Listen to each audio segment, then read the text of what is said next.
Hi, everyone. Welcome to the Fierce Flower Poetry Center Facebook Live reading series.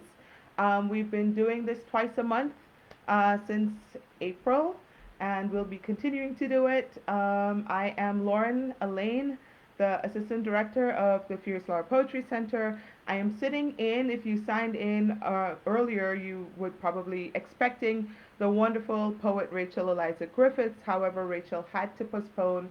We will bring her back. We're going to get her. But for today, you're stuck with me. So I'm going to read y'all poems. I'm going to talk Fierce Flower.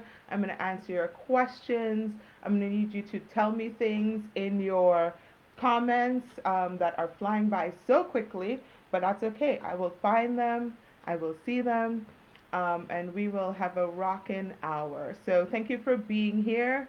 Thank you for tuning in. Thank you for supporting poetry. Thank you for supporting Furious Flower. There's usually a script. I wrote the script, but I feel very confident in ad-libbing right now. So let me tell you a little bit about the Furious Flower Poetry Center. The wonderful Dr. Joanne Gavin, who I see is signed on here, had a dream, a wonderful dream.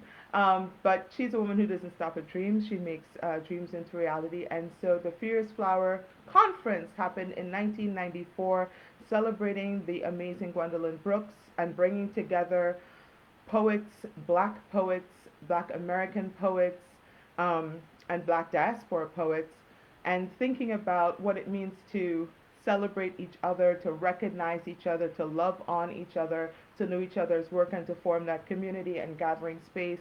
That was 1994, 25 years and a little bit ago. Since then, Fierce Flower became a brick and mortar center, and that's been going for 15 years, established in 2005. So not only that conference, which happens every 10 years, we also have a reading series. We have a children's creativity camp, which is accepting registration. So hop onto our website or check our Facebook page and check that out. Um, we also have seminars for educators. We have summits for students to learn about black writers. I mean, we're just blackety black up at Fierce Flower. Come check us out, check our social media, check our webpage to learn more about us and what we do. As I mentioned, I'm the assistant director of Fierce Flower. I started working there in 2016. The center is located at James Madison University, where I also teach in the English department. Holla at my English colleagues. I am from Trinidad and Tobago originally. Holla at my Trini peeps in the chat. I see you. And I'm just really excited to be a part of this place, Fierce Flower particularly, and part of this work that is Black voices, Black poetry, us speaking our lives, our truths, and our being. I am going to actually open, I'm stealing from Derek Weston Brown, who did our last Facebook Live, and doing some OPP, some other people's poetry. I'm co-editor with Dr. Gavin of the third Fierce Flower anthology. And I mean, it's just beautiful. Let's just start there. Can you see the beauty? All the beauty. It's beautiful because it's this big and it's all black poets in there. We have critical essays, we have poetry, and we have statements of poetics. Black poets talking about what it means for them to write as black poets. And I'm actually going to open today with Dominic Christina's essay, or a little snippet, just the first two paragraphs. Dominic Christina writes in Blood in My Eye, The Poetics of Trauma and Memory, this amazing entry that I feel speaks so closely to how I feel as a black poet. To paraphrase, James Baldwin said that to be black in this country is to be in a rage all the time. My own experience as a black woman writer is one most catalyzed by grief, grief, an old familiar knowing. Writing for me is ancestral. It is conjure and it is grief work. I believe that I inherited the memories of the folks who preceded me, the ones from whom I borrow blood and bone, the folks whose names are lost to me, but who show up nonetheless when I look in the mirror and find the anthropomorphic evidence of their lives. As a black poet, I often feel I am seeking a language older than words, I am seeking the bottom of the boat and the songs we had before it. I am seeking a reckoning. I am adjusting my own contemporary understanding to make room for ancestors to use my eyes and word my mouth. It is both holy and terrifying. Holy, because what delicious ceremony, what magic, what perfect juju to call out to the old ones and beseech them in the writing process, to permission them to speak to and through you. Terrifying, because there ain't no telling what they might say, what stories must be told, and what wounds still need a tourniquet. Tourniquet, I can say that word. And she goes on, but I will not. If you want more of the deliciousness, of the juju, of the magic and the medicine, check out our Seeding the Future of African American Poetry anthology. Dominic Christina, y'all, that was from her. I'm also going to open with a poem that does some double OPP here. It is by Camilla Aisha Moon and is written for Rachel Eliza, and it's called Initiation. Y'all good? You can hear me? All right. Initiation for Rachel Eliza by Camilla Aisha Moon. Your friend has entered the tribe of those who've buried their mothers, and she is different, more of herself than ever, but a new layer, the affect of one unable to shake the sounds of leaving, to unsee profound rising preceding her own waiting. What day is it? Does it matter? Where am I? The keys? Inducted into a society of hurried truces and anointing that becomes a steady hum in the music of all things. The gray, full sky held its water as she rained and rained, a rain that will never dissipate, her legs forgetting for a spell why they were made, her husband's arms remembering what they're for, shining, gorgeous grief, death's anchor, a terrible salvation to a family adrift, the sob and tremble of gone, gone, coursing through clasped hands. The duty of firstborn daughters, how it lengthens the spine and hollows the cheeks as she holds the widower's hand. Her crowded face in the mirror, the morning walk with the grand dog, ambushed by epiphany, oh, the babies she won't meet. At any hour, snippets of speech, sensation, and memory surge, stranding former selves as starfish and conchs strewn on some remote beach. The thought of calling, of being called, stopped in its tracks. No, the ground opened and we gave her back, shut down the interstate, and stood without falling among all of those stones. When mothers are lowered, daughters break out of boxes, unbossed by the minutia that comes with breathing. You saw it happen. See it in your friend's furrowed brow, the revised way she leans in a doorway across a kitchen counter. Her mother has gone there, dragging her into a new here. This missing flares. Gone is the banter of carefree homegirls. A deeper cadence reigns, that grown alto, mama, heavy on her tongue, loud and loving in her mind, in lucid dreams. Heiress to her mother's wellspring and might, she finally gets what humph really means. When mothers are planted, daughters begin a furious blooming. Rachel Eliza Griffiths, for Rachel Eliza Griffiths, by Camilla Aisha Moon. I can speak, I promise. Can y'all still hear me?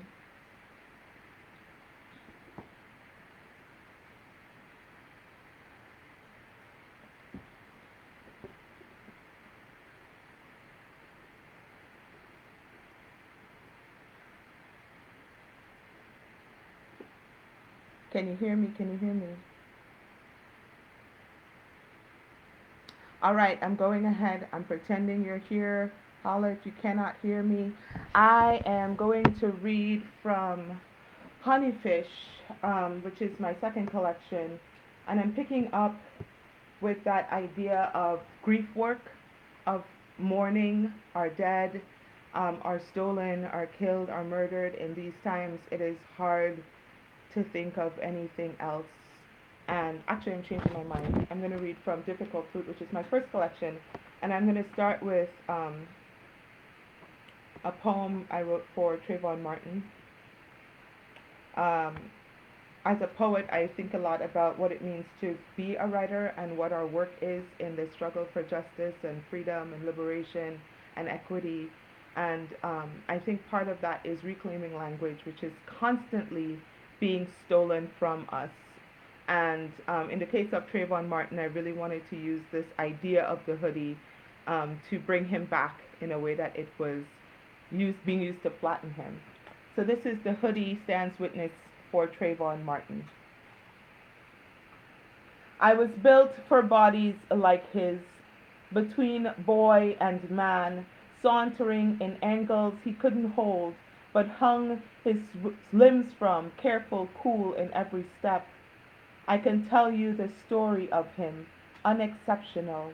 He put change and candy into my pockets, the necessary jangle of cell phone and keys hushed in the sock of me.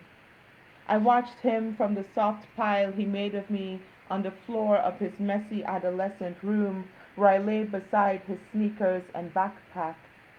He did his homework with chat windows open. White headphones hooked him into some steady beat. That day he was thinking of nothing in particular. He was quiet in his skin, tucked into the shade of me. He was an easy embrace until an old ancestral fear lay its white shadow across us like an omen. I can tell you his many hairs raised in warning beneath me. His armpits funked me up with terror. His saunter slipped into a child's unsteady totter under the weight of a history staggering behind him, mad with its own power. He clung to me then, wholly unmanned, a baby clutching his blankie. He pulled me close, and I stroked his head, caressed the naps he had brushed to waves that morning. I felt him brace his bones beneath me, his heart 1,000 beating drums. The bullet ripped through us like a bolt of metal lightning. His blood, losing its purpose, ran into me, and I wished we were truly a single body, that I could have held its rush and flow like a second sweaty skin. I can tell you how his spirit slipped out like steam from cooling water, slowly fading by degrees until he stilled.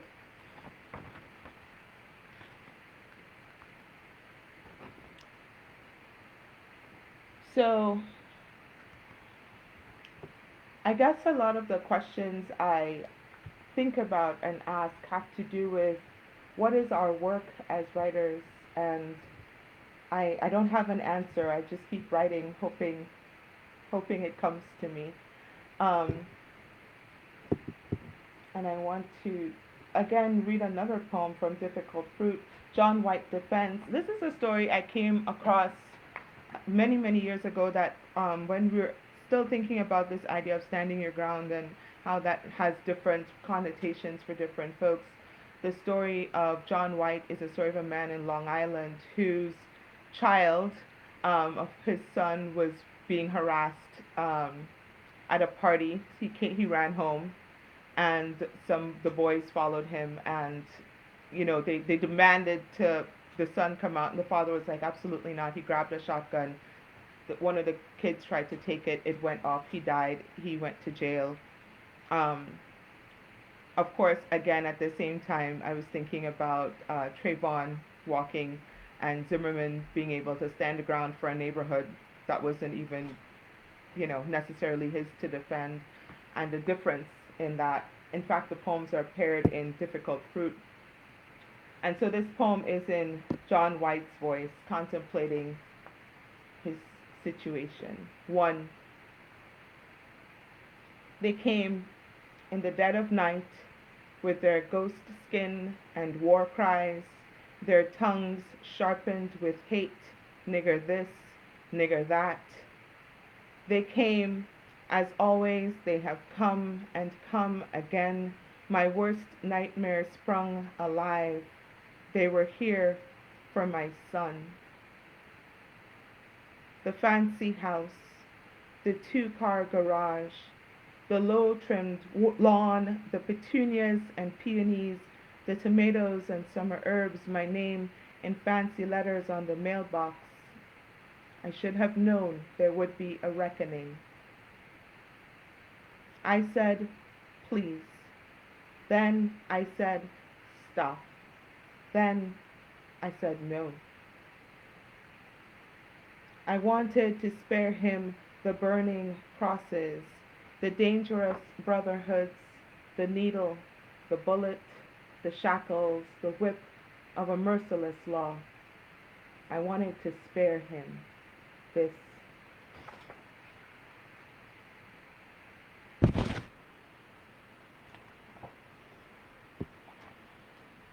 So I didn't too much plan in advance what I was going to read. I was going to let the spirit move me. The spirit seems to be asleep, but I think that I am going to switch over to Honeyfish right now. The burning in that last poem sort of sparked the burning that's in a poem in Honeyfish called Self-Portrait with Burning Crosses. Again, I lived in Dubuque, Iowa, and while I was at Split This Rock Poetry Festival, shout out to Split This Rock, check them out, they're amazing. Someone decided to burn a cross in Dubuque. Self-Portrait with Burning Crosses. There isn't enough water to make a mirror, enough light to give back the faces wearing night like armor. I've got nothing to hold on to in this white-ass town with its white-ass worries where someone decides to ignite America into some again burning greatness. I'm in the Capitol talking poetry and witness when I read the news and try to put out the flames that crawl across my skin. Forget it. But my tongue tastes like ash. My hands whips into smoke hold nothing but history. Fury explodes bright and without mercy I become the burning. Who struck the match? Who pulled out this white hood, this fiery robe? A student? The woman in the bank with glasses and frosted hair? The brown-toothed old man who shuffles down Main Street every morning at 8? Was it the surly couple across the street, or the one who smiles wide and distant at once? Was it a lone wolf, or a gang of pimpled teenage boys regurgitating the diet of Fox News and hate they'd been fed their whole lives? I'm a woman with skin that summons crosses and flame, which is to say, I'm always burning, which is to say, I do not have enough tears to put myself out.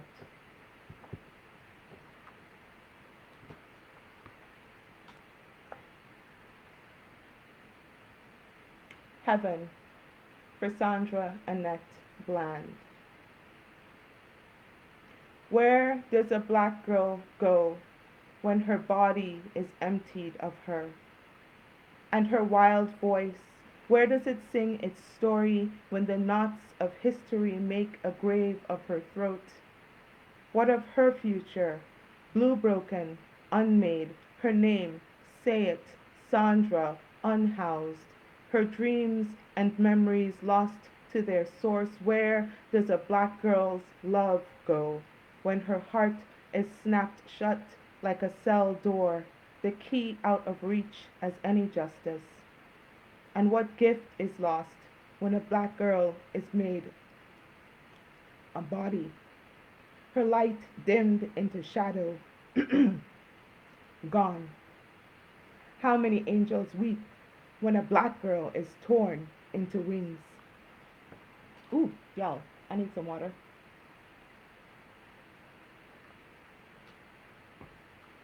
So shout out, tell me where you are, where you're from, how you doing. I'm checking these comments,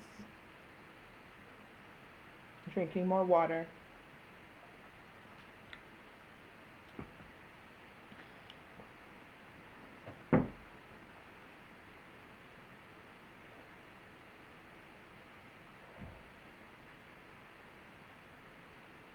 Poetry workshop after the verdict for Trayvon. Morning lights your four windows and you wake. It is already another day. You stumble, befuddled, into the bathroom, so white it's like you're inside the moon. You look in the mirror, then turn away. Better to just leave. Get your body out the door and into the blue day. You follow the brown sparrow, maybe, perched outside on the rail like a guide. Bring everything already packed inside your skin. A dead brown boy and his free killer. His judge and jury of women. The six not guilty bells clanging again and again in your weary ear. No, that's your alarm. It's time to be a poet. You bring your pen and notebook, your poet's eye. You try to follow instructions, write what you see. It's simple. You walk down the road, safe in your pack of poets, women, white. You do not write this in your notebook. Instead, your eyes find and follow the lines that run everywhere, across the street, up the railings, across windows and shutters, siding, shingled roof, parsing the landscape into cells. Your white journal pages ruled. You write down all the signs, closed, Peter's property management, not for public use. These dunes aren't made for walking. Stop. But you cannot stop. You follow the wind, ripe with salt and already sweaty bodies. You see a pile of beached boats lumped like bodies in a mass grave, a stone wall drowning while sleepy dories drift by, sun-bleached stumps slowly going to rot. You see the sun marking time higher and higher, the day stretching overhead, last night's dark already memory. You see an American flag, and below it the reddening back of a white boy lying face down on the sand, his body the opposite of a chalk outline. You write. The light skitters brilliantly atop the bay's piercing blue. You write, a boy, his light hair lightening to gold, his body so still, still breathing. You write, not guilty, not guilty, not guilty, not guilty, not guilty, not guilty.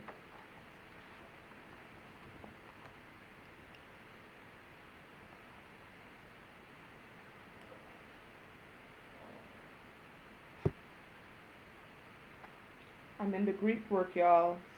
I'm in the grief work today. Play. An elegy for Tamir Rice. I watched the video and wished I hadn't, and knew I had to witness the boy being a boy before he becomes a corpse, and the moments, brief as breath, between his playing killer and dying, between his shooting the air and collapsing. Is that even the word for it? The startled descent of a child's bulleted body. I want to say, wait, but in the distance, between the urge and the utterance, between lung and lip, 1,000, 2,000, he is gone.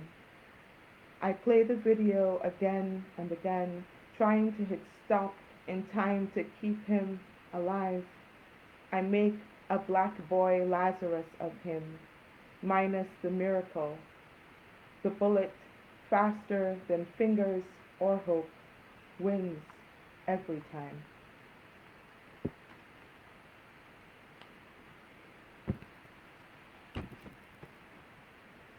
Gonna read a couple more. These are more recent poems. Um, Black Lives Matter, y'all. Say it, act like it, believe it, live it.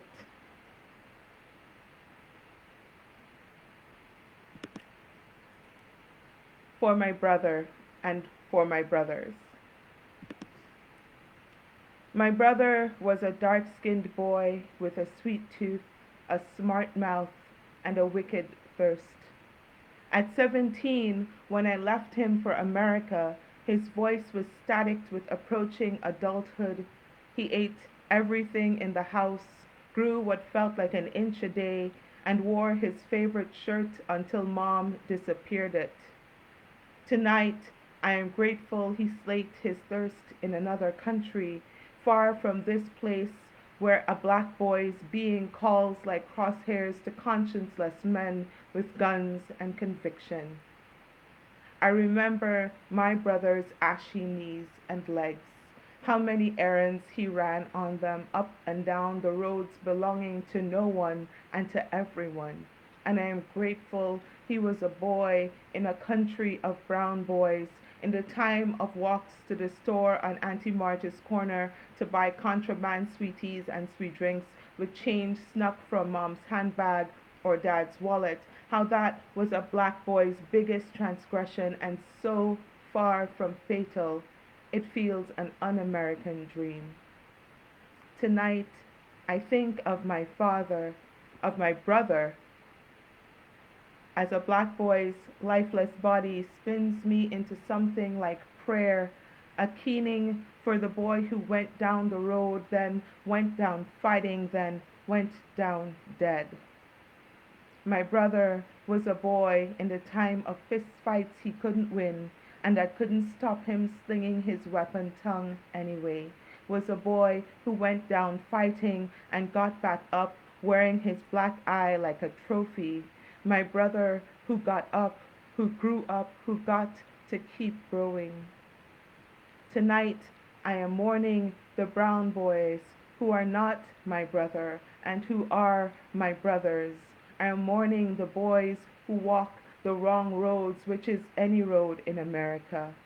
Tonight I am mourning the death warrant hate has made of their skin, black and bursting with such ordinary hungers and thirsts, such abundant frailty, such constellations of possibility are boys who might become men if this world spared them, who might be recognized as human if only anyone cared to see.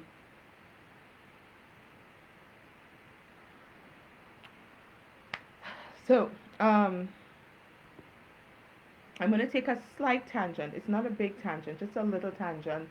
I also write poems in the voice of Gretel from Hansel and Gretel, all of the fairy tales. I know for some people we could talk about the colonization of the minds, the ways that we learn all these Euro stories, but for me, Gretel was a little black girl. You know, what else would she be? And that voice of a young girl is one I think we ought to listen to a lot more. And so Gretel becomes a lens through which I see the world and comment on it. And actually, she doesn't shut up. I think she's like my 10-year-old self, who was just completely irrepressible. And clearly, I'm no longer that way. So Gretel, the only things I've been writing in this crazy pandemic time has been Gretel. Gretel has notes for us on the pandemic, which is what this next poem is. Gretel's notes on the pandemic. 1. And just like that, you can become the enemy, evidence, symptom, target. 2. This is the world's harshest lesson. Our bodies are fragile, fortresses to which we are bound. The breach is always coming until it comes. 3. How fear unmasks us, strips us to our animal needs, and then to whatever lies beyond them. In it, we learn what we are willing to sacrifice, which are our true gods. 4. Some will pray even as they cast you out. Some will say your nightmare is of your own making. Some will lay their souls at the feet of any power. Some will pay whatever price honor demands. Some will play music from the rooftops, clear notes ringing through the deathly silence. 5. Nothing will change, but you will not be the same. Or everything will change, and you will remain yourself. Or both true things will live together, which is to say, this moment is past and present and always possible.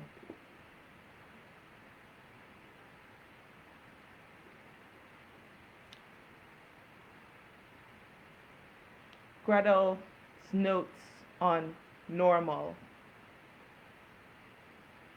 You want, I know, to go back to normal. That distant, sepia sweet place your memory has touched up with erasure and longing, I know. I can tell you now in the hell of the cottage, the kidnapping come quarantine, all I could think of was home.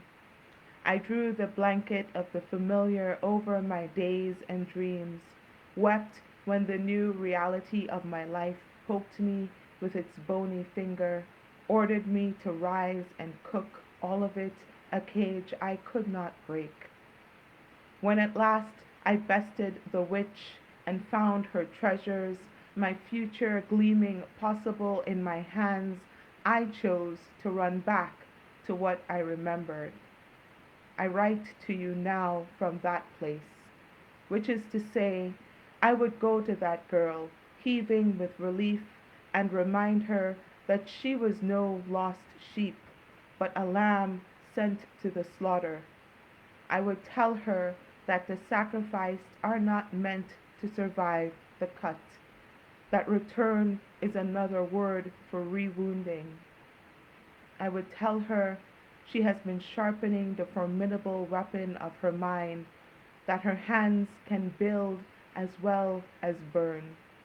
Forget normal and back and happily ever after. I would say to her, imagine otherwise. And I'm going to stop there.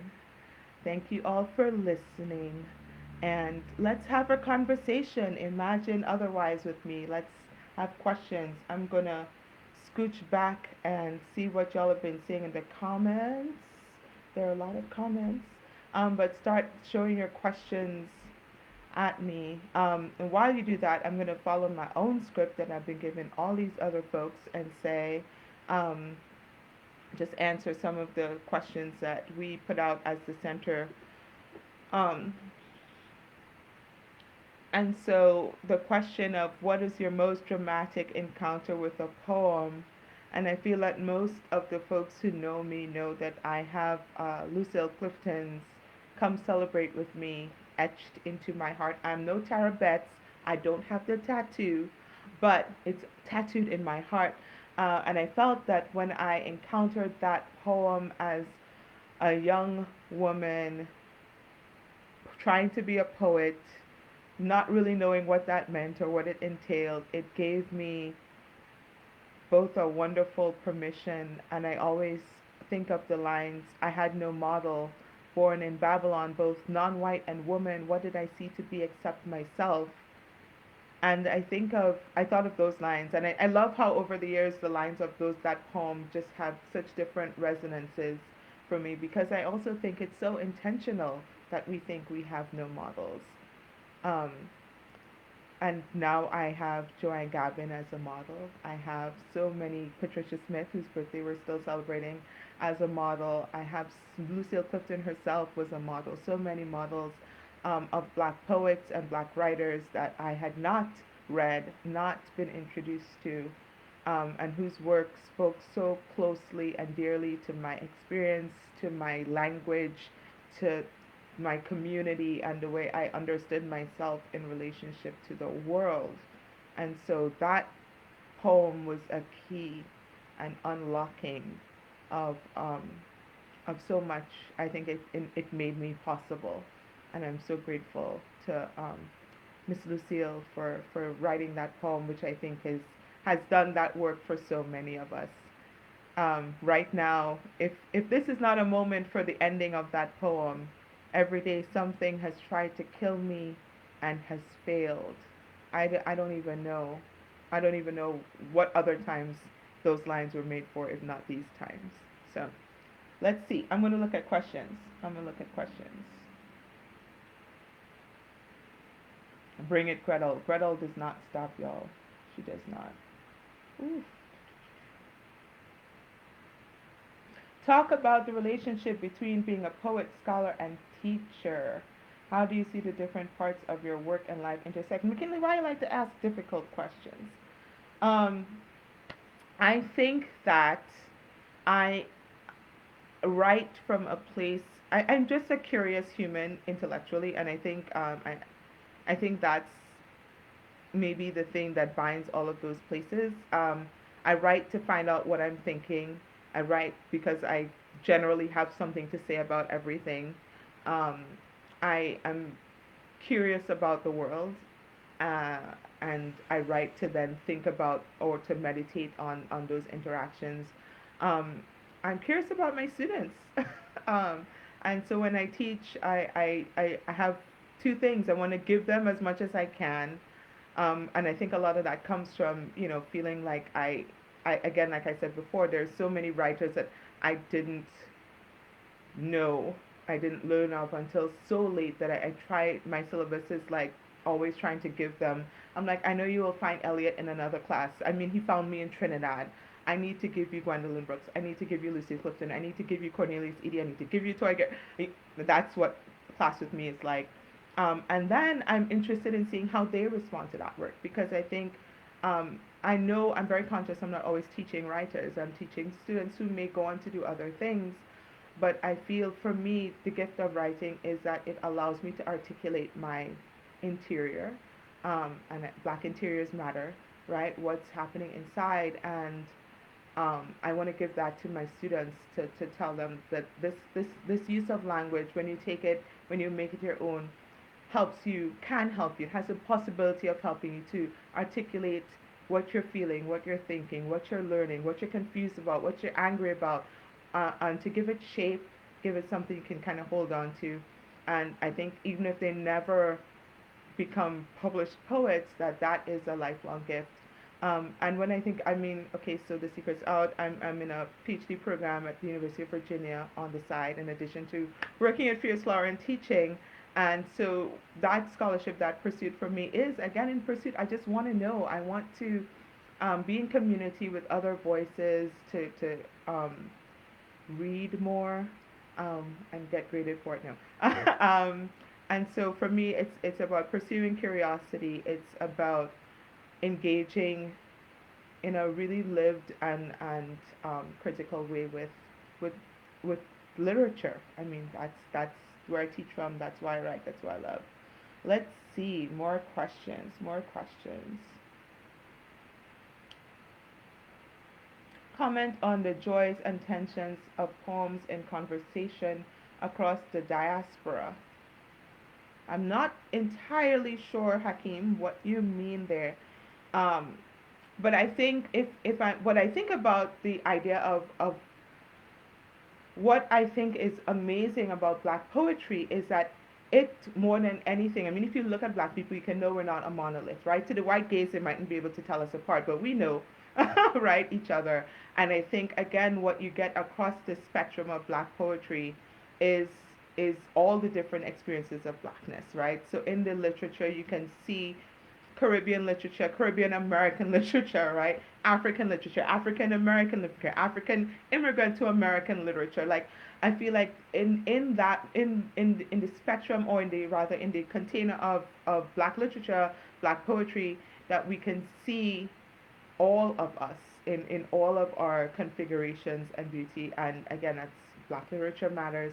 And so I think that the tensions that we might see that occur in that work is again because we are existing in such different contexts, right? And are having both the same and vastly different conversations depending on where we're located and what we're in conversation with. What are our privileges and what are the spaces of our oppression, right? Queer black folks writing differently than light skinned black folks, right? Writing differently than wealthy black folks, writing differently than poor black folks. So I think what the gift of diaspora literature is that we can see and experience and enjoy and learn from and grow from and challenge each other in a variety of ways. I hope that answered your question. As a Trinidadian poet and writer, please talk about being objective and subjective in terms of viewing America. How has it affected your work? Ooh, child. Um, Nail, that's a question. Yeah, I feel like I feel like the adopted child of Black American poetry. It's very clear to me that I'm not African American in certain ways, certain cultures. Didn't grow up with the blues. Y'all don't know about calypso. Maybe you do. I mean, I have a different experience, but I will never forget in my first year at Cave Canem, 2004, Wendy Walters was saying that, you Caribbean people, you come over here and you're not black until you've lived here for 20 years and then you're African American. I will never forget that. I think about it so often because I do think, again, that different experience of growing up in a place where blackness is everywhere, right? Your garbage man, your president, congrats on Obama, we've been doing that, right? Um, was what shaped my world, right, for the first 18 years of my life.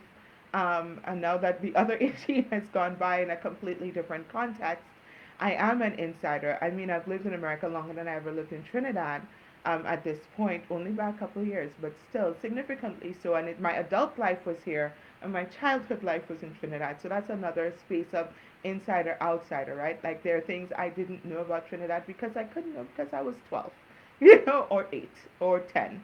And so I do think that I have a unique positionality. Again, it's an immigrant lens, it's a black lens, but a non-American black lens that has immigrant to America black lens, right? So I do think that all of those um, positionalities are things that I'm interested in exploring and what it means. Again, when I talk about Honeyfish, I talk a lot about the book thinking about what it means to bring your body into a space and how your body brings its own history and its own memory and its own understanding of what its relationship to its space is. And certainly a part of that for me is bringing my body from an island nation of black people to America, right, where all of those readings have a completely different meaning. So yeah, it definitely is a part of my work. It's part of what I'm studying. I'm hoping to write on Caribbean and Caribbean American literature and exactly some of that and how do we how do we inhabit that double lens. Let's see, questions. Ooh.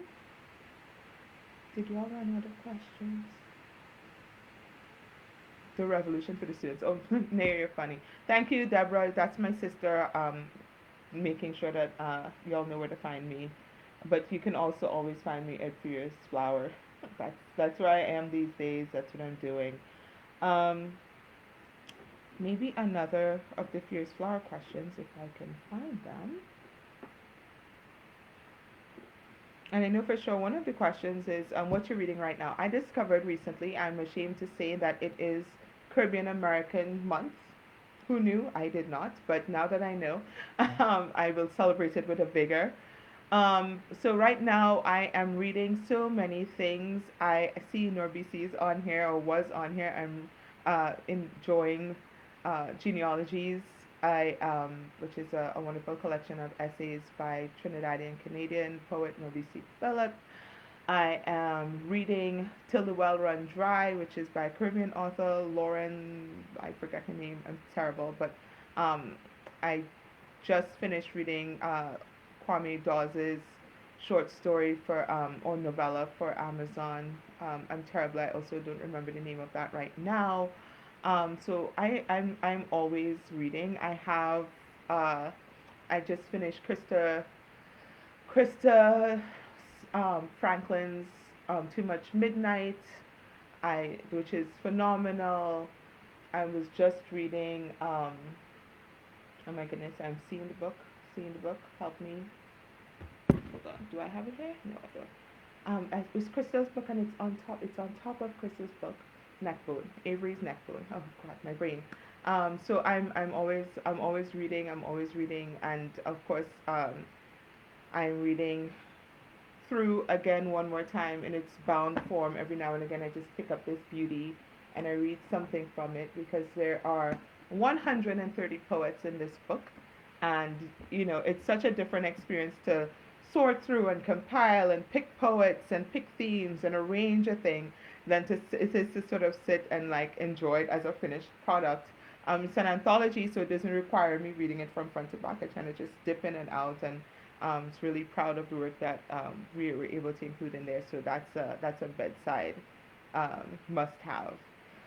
So yeah, that's what I'm reading right now. More questions for me, y'all? Oh my goodness, so many. Thank you guys for coming out. I see you out here. Okay, if Donald Trump was trapped in a room with you, what is one poem you would read to him? Hakeem, if I'm trapped in a room with Donald Trump, it's probably not going to be about me reading poetry to him, and I'm just going to leave it at that. Um,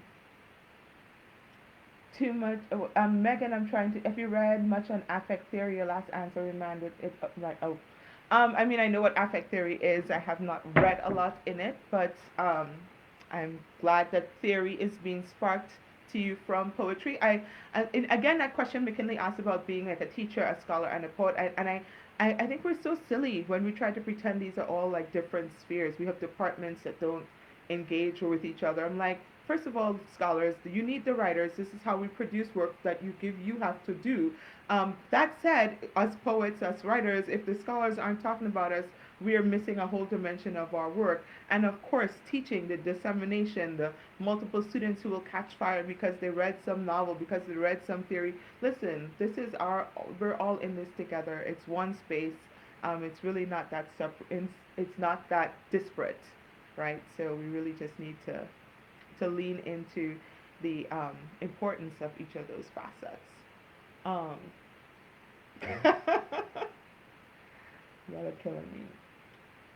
How do you get the books? The books are available. You can get the Fierce Flower book at the Northwestern website and anywhere books are sold. Similarly, for my book, for my two books, you can get them from People Tree, from New Issues Press, and from other places that shall not be named that you can get all your things from. Mary, you want to know what would you advise a white grandmother to say to her biracial grandchildren about the possibilities in the future?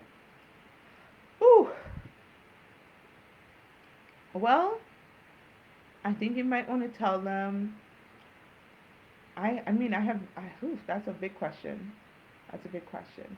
What would you advise a white grandmother to say to her biracial children about the possibilities in the future? I mean, hopefully that all of their possibilities will be open before them, and that we will finally somehow through work, struggle, teaching, learning, unlearning, um, be able to create a space in a world where their possibilities are not hindered or hampered or cut short or tragically ended because of what they look like, or who's afraid of them, or who doesn't understand them as human.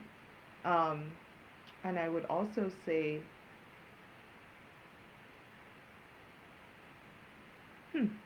about the possibilities of the future. I'm sorry, possibility, BT dubs is one of my favorite words. I think it holds so much. I feel like that word is just itself always throbbing. And I was realizing, even as I was reading today, I have so many poems with the word possibility in it. I feel like it's such a fraught, contentious, slippery, and yet completely tangible. Like it's something we're always reaching for. And I think that's the other thing, like that it's also up to them to keep those possibilities open, to keep advancing the possibility of possibility by being anti-racist, by being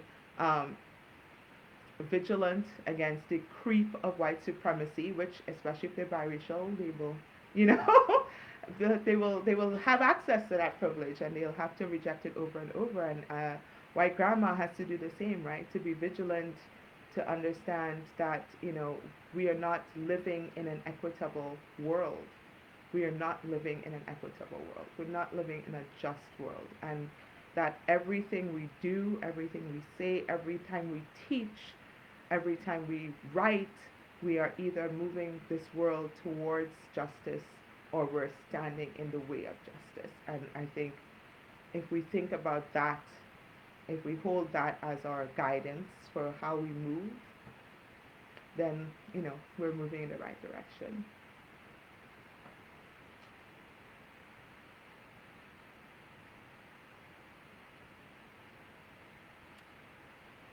All right. I don't see more questions. I don't see more questions. Oh my God, you guys really want me to get a poem to read to Trump? So many people. I can't get out of the room. Oh God. What room? What?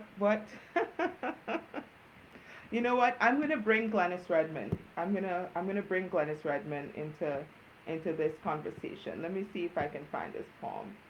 Um, it, ooh, Glennis Redmond has the poem for y'all, the poem that y'all wanting, and it is in this book. You'd think I know this book back to front. Oh, here it is.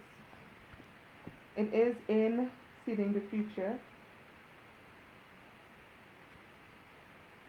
Glennis Redmond,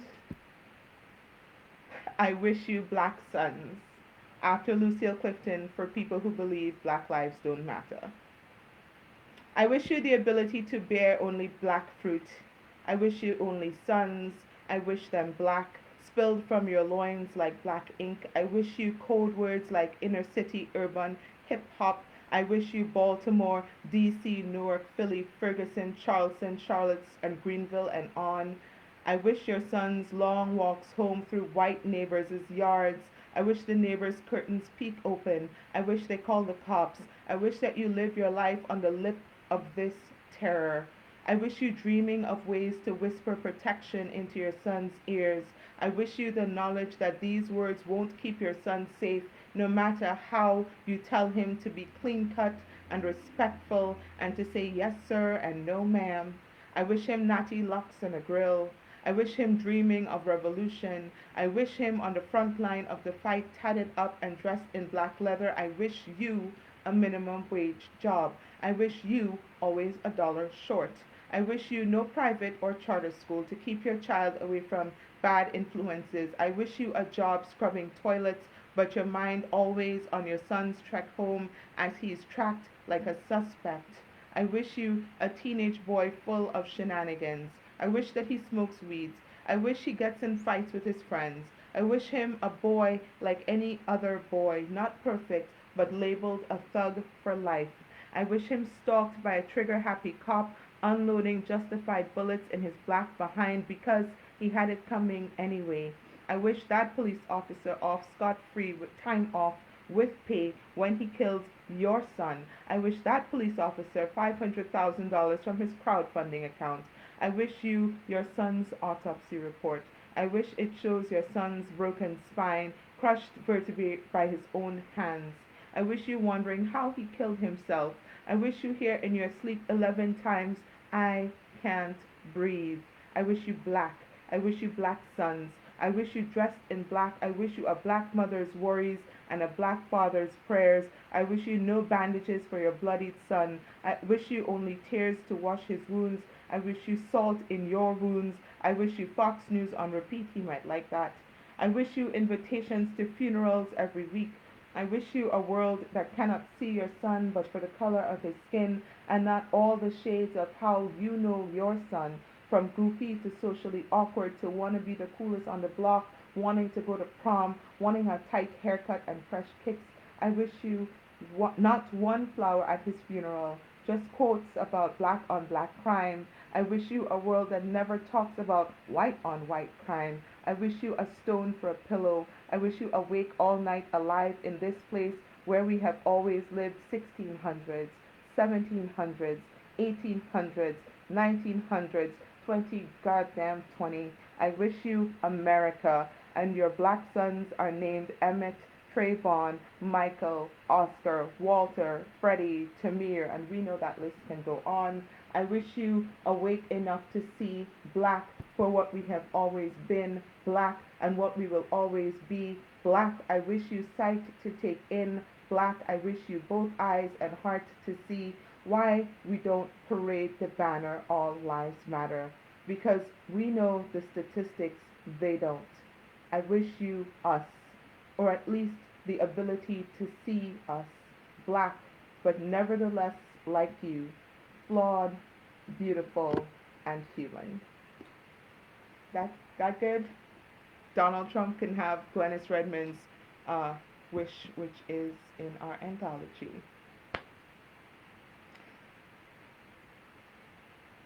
On that note, I want to thank you guys so much for showing up. We will be having our next reading on July 10th with Stephen Willis. Um, Stay tuned, check out the website, and or click on and register on the live. We'll have that event posted up soon. Um, Stay safe out there. Remember, the Rona ain't gone. Your bodies are precious. um, and thank you so much for tuning in. Be safe, and we'll see you next time. Ooh. Now I have to figure out how to turn this off. Bye, y'all.